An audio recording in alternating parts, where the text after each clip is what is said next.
Hello and नमस्कार मित्रों, सत्यभंजन team की ओर से मैं स्वागत करता हूँ आपको सत्या। तो आज का हमारा ये टॉपिक है मालिका के ऊपर। महापुरुषों ने आज से 500 साल पहले लिखे हैं किताबों की मालाएं, जिसको हम कहते हैं मालिका, और जो भविष्य पर ऊपर लिखा गया है उसको हम कहते हैं मालिका भविष्यवाणी। तो ये आज से 500 साल पहले पंच सखा यानी 5 महान संतों ने लिखे हैं मालिका के बारे में।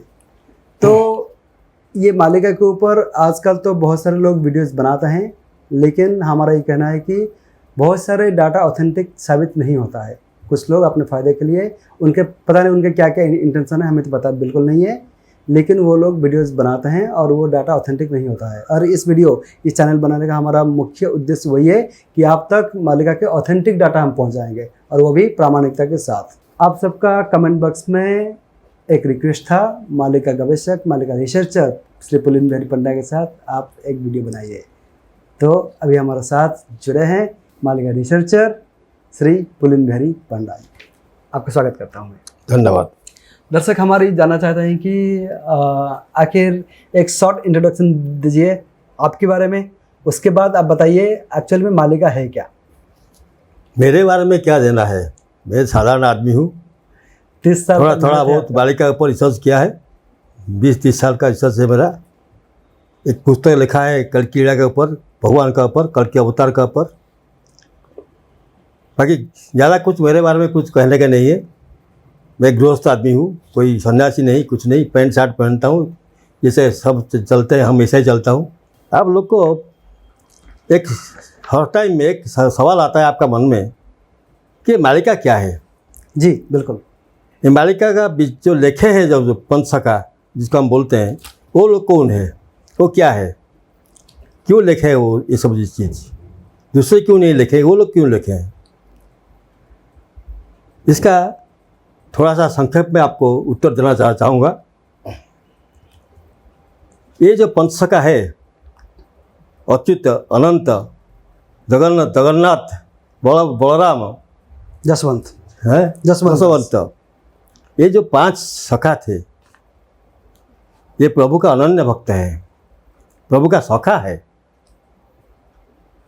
इन लोगों का अगर ये आपको इंट्रोडक्शन देना चाहूँगा, ये लोग, ये पांच आदमी त्रेता में हनुमान, नील, नील, सुग्रीव, सुषेण, ये 5 जो लोग थे।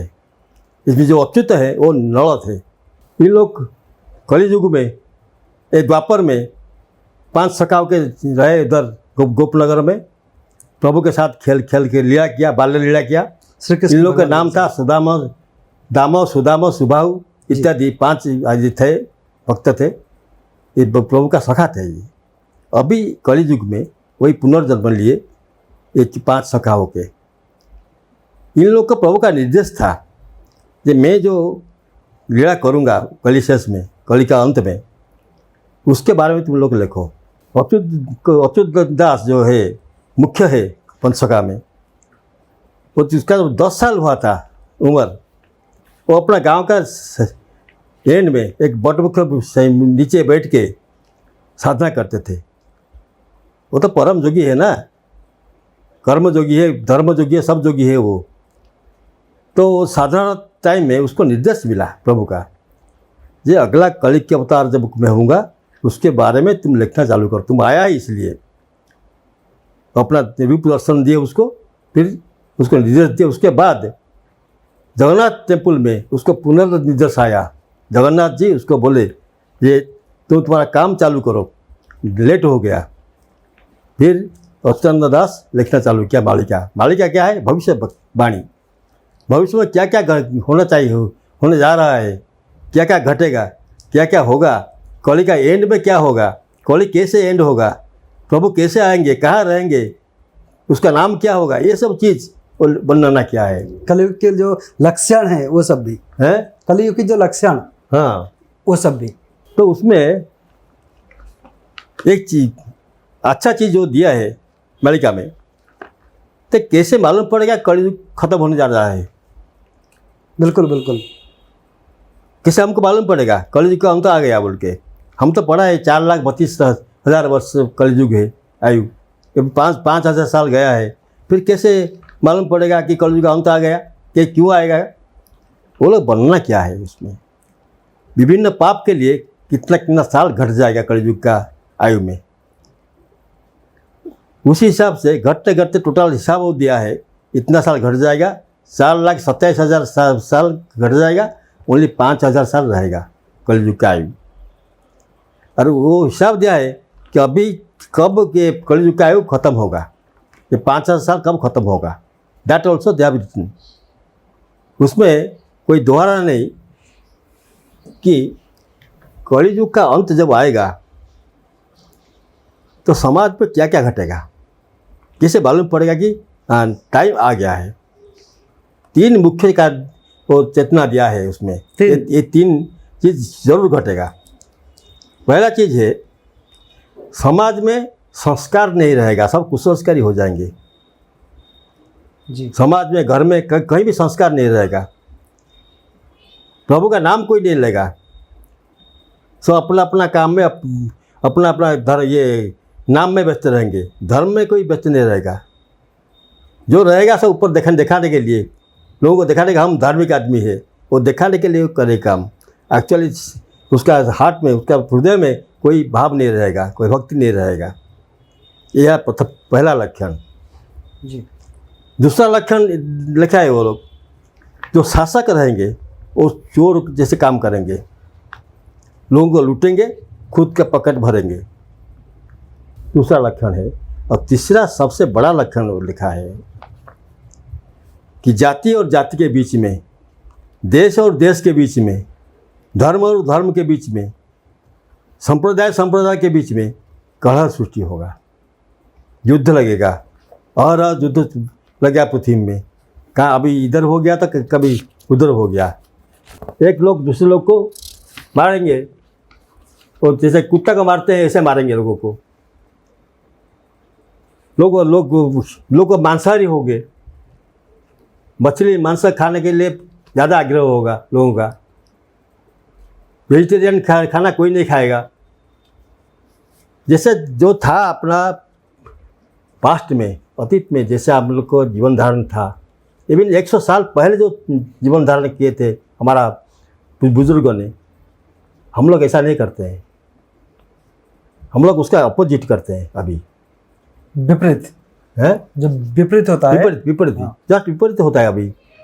जैसे धरो, एक बार आपको ये बोलना चाहूँगा, पहले था क्या, पिता माता वो लोग देवता थे, और पहले उठ के पहले बेटा बेटी सब उसको प्रणाम करते थे, पिता माता को। जी बिल्कुल, वो पहला कर्तव्य था बेटा बेटी का। अभी क्या होता है, बहुत से घर में पिता माता बेटा को नमस्कार करते हैं मन में, कैसे आज का दिन अच्छा से बीत जाए, हमारा थोड़ा खाने का अच्छा मिल जाए। जो लोग का घर में ये सब नहीं होता है वो लोग बहुत लकी है। उन लोग का पहला कि जन्म में कोई अच्छा काम किया होगा वो लकी है, जिस घर में अच्छा बहू का अच्छा बेटा अच्छा बेटी मिला है। और बहुत सा घर में आप खुद देखते होंगे, आपका गांव में, आपका जगह में, बहुत सा घर में ऐसा ही होता है। नहीं आजकल तो आप जो बोल रहे हैं तो कुछ भी नहीं, वो तो जो ओल्ड हाउस है वहाँ पे छोड़ देते हैं। हाँ, ओल्ड हाउस कॉटेज होता है ना, वहाँ छोड़ देते हैं भाई, लाइबिलिटी खत्म करने के लिए। पिता माता बच्चा को बड़ा बड़ा क्या, उसको पाठ पढ़ाया, सब कराया, उसके बाद जब खुद का रोजगार आ गया, धन संपत्ति आ गया, फिर ये बाप माँ उसके लिए लाइबिलिटी बन गए। इनको कौन रखेगा, नहीं रख, छोड़ दो वृद्धाश्रम में। ये चीज़ चलता है अभी, ये कमन हो गया है सब। ये सब होगा बोल के तो लोग लिखे हैं, पुस्तका लिखे हैं, ये सब चीज़ घटेगा। प्लस ये आपका व्यभिचार बढ़ेगा समाज में, बहुत सारा व्यभिचार होगा, कोई किसी को मानेगा नहीं, कोई किसी को सम्मान नहीं करेगा। ये सब चीज़ जब होगा तो मालूम करो कि कलयुग का अंत समय आ गया। मैं हमारे दर्शकों को एक बार बताना चाहूँगा, आपके सन्मुख मालेगांव रिसर्चर बैठे हैं श्री पुलिन बिहारी पंडा जी। अपने जीवन का मूल्यवान 30 साल दिए हैं मालेगांव रिसर्च के लिए, और उनका रिसर्च मालिका के जो 5 शाखाएँ हैं उनके ऊपर भी है। उनके अलावा जो 17 और महान संत हैं उनके ऊपर भी उन्होंने रिसर्च किए हैं कि उन्होंने भी मालिका में क्या क्या लिखे हैं। खाली उतना ही नहीं, पाश्चात्य के जो हैं नॉस्ट्रेडमस उनके ऊपर भी उनका रिसर्च है और बाबा बेंगा के ऊपर भी उनका रिसर्च है। खाली इतना ही नहीं, रिसर्च कंप्लीट होने के बाद उन्होंने तय किया कि एक किताब लिखने के लिए, जिसका नाम है कल की लीला। हालांकि वो किताब उड़िया भाषा में लिखा गया है, हम उसको ट्रांसलेशन वर्जन तो उसका कभी अभी हमारे पास अवेलेबल नहीं है, लेकिन थोड़ा सा मैं जानना चाहूँगा कि वो कल की लीला पुस्तक में क्या क्या लिखा है। अभी ये मेरे सन्मुख है वो पुस्तक, आप देख सकते हैं, ये है कल की लीला पुस्तक। काफ़ी मोटा किताब भी है। तो इस किताब को लिखने के लिए अपने जीवन के मूल्यवान 30 साल दिए हैं श्री पुलिन बिहारी पंडा ने। तो सर ये बताइए कि इस पुस्तक के बारे में थोड़ा बहुत बताइए हमारे दर्शकों को। ठीक, ये पुस्तक के बारे में आपको इतना बताना चाहता हूँ। तो डाटा इस पुस्तक में दिया है वो हमको करीब करीब 7-8 साल लग गया आपको कलेक्शन करने में, क्योंकि इसमें प्रभु कल की अवतार कौन है, क्या प्रमाण है उसके लिए, कौन पंच का क्या लिखा है, दूसरे सब जो संत लोग होते हैं वो किसको लिखा है कल की बोल के, उसका नाम क्या होगा जब आएंगे वो रहेंगे कहाँ, उसके साथ कौन रहेगा, वो कैसे लीला करेंगे, कल की लीला कैसा होगा, कल की लीला का समय क्या है, कलियुग का समय क्या है। बाकी एक चीज़ तो आपको बताना चाहूँगा कि जब राम अवतार हुए थे या कृष्ण अवतार हुए थे उस टाइम में लोग उसको पहचान नहीं सके, बहुत कम लोग उसको पहचाने।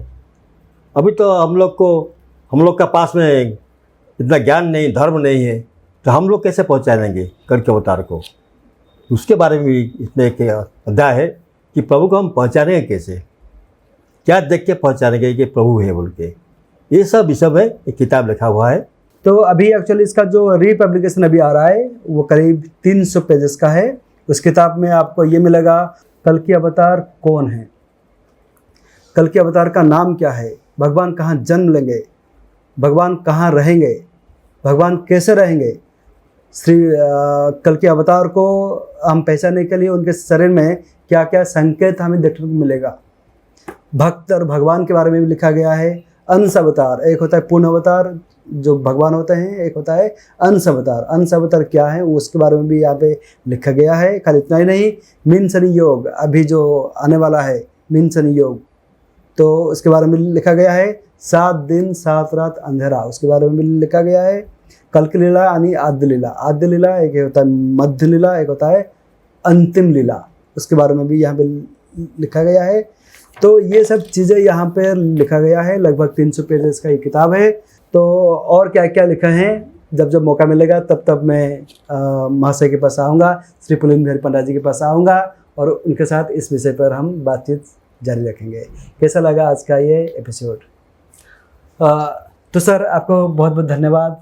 हमारे दर्शकों का एक इच्छा था कि आप पुलिन बिहारी पंडा जी के साथ बात कीजिए। ये बहुत सारा लोग भक्त है जो जानना चाहते हैं हाँ, जो उड़ीसा के नहीं कल के अवतार के बारे में। बिल्कुल क्या हम लोग क्या बोलते हैं उड़िया में, उनको समझ में नहीं आता था। हाँ, एक बात ये भी है। और कल की अवतार के रिगार्डिंग और भी बहुत सारे लोग अलग अलग तथ्य बताते हैं जो भी समाज में एक भ्रांत फैलाता है। हाँ, वो सही नहीं होता है, वो ऑथेंटिक डाटा नहीं होता है। हाँ। और यहाँ पे आपको जो भी बताया जाएगा बिल्कुल प्रामाणिकता के आधार पर बताया जाएगा और बिल्कुल ऑथेंटिक डाटा आपको यहाँ पे मिलेगा।